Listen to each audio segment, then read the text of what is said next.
So far, the war has been a strong back and forth, with Confederate victory in the east and Union in the west. But what happens if the enemy is right at the gates? Well, this week, the end is nigh.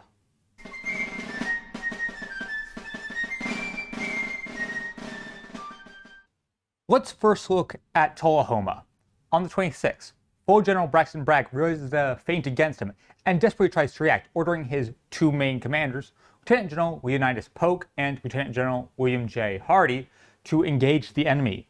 Pope objects to his order, not knowing what the orders to him are exactly, and Hardee doesn't want to comply either. Hardee thinks that Bragg is a fool, and instead of trusting his superior to understand the position, well, he simply took the situation as further proof of his long-held notion that Bragg was an idiot. He did what he deemed best for saving an army whose commander was an idiot. Hardee withdraws, screwing over the overall Confederate situation. Bragg now has to fall back to Tolahoma itself, which he orders on the 27th. While they withdraw, some of their forces are overrun and captured by Union cavalry.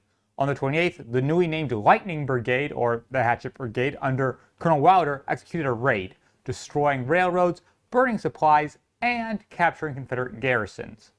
They then fall back to their force, being pursued by Confederate brigades. They suffered no casualties. Rosecrans has now pinned Bragg's force against the Elk River and plans to assault and destroy the enemy's force on the 1st of July. This campaign was better than he had expected. He had assumed that Bragg would just be forced to withdraw, not that his army would be surrounded and captured. Though Bragg, realizing the situation, withdraws across the Elk in a desperate dash to escape his fate.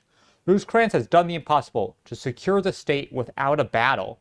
Bragg is on the run, and all it took was some clever maneuvering. That isn't to downplay his victory. It's immaculate.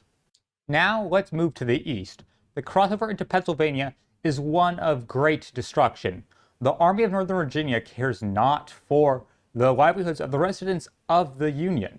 They pillage and rape and enslave to their pleasure, with their commanders at best raising only word of protest and at worst joining in.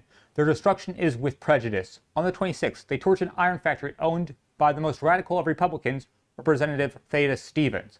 It cost him about $75,000. His response?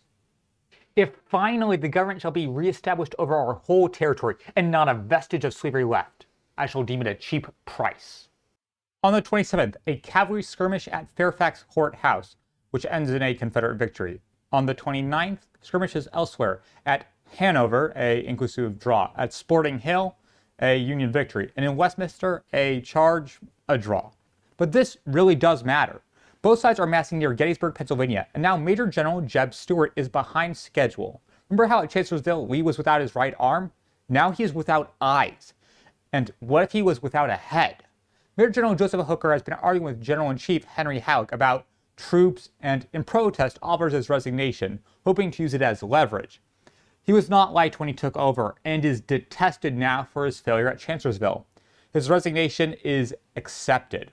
The Army of the Potomac, which is moving to take on the greatest threat to the Union in the history of the war, has no commander. A courier rides into the camp.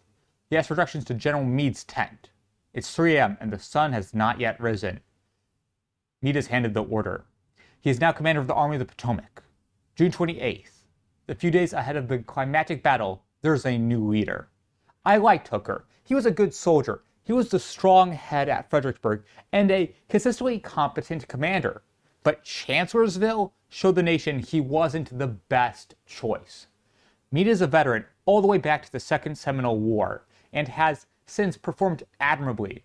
He's well liked by professional officers.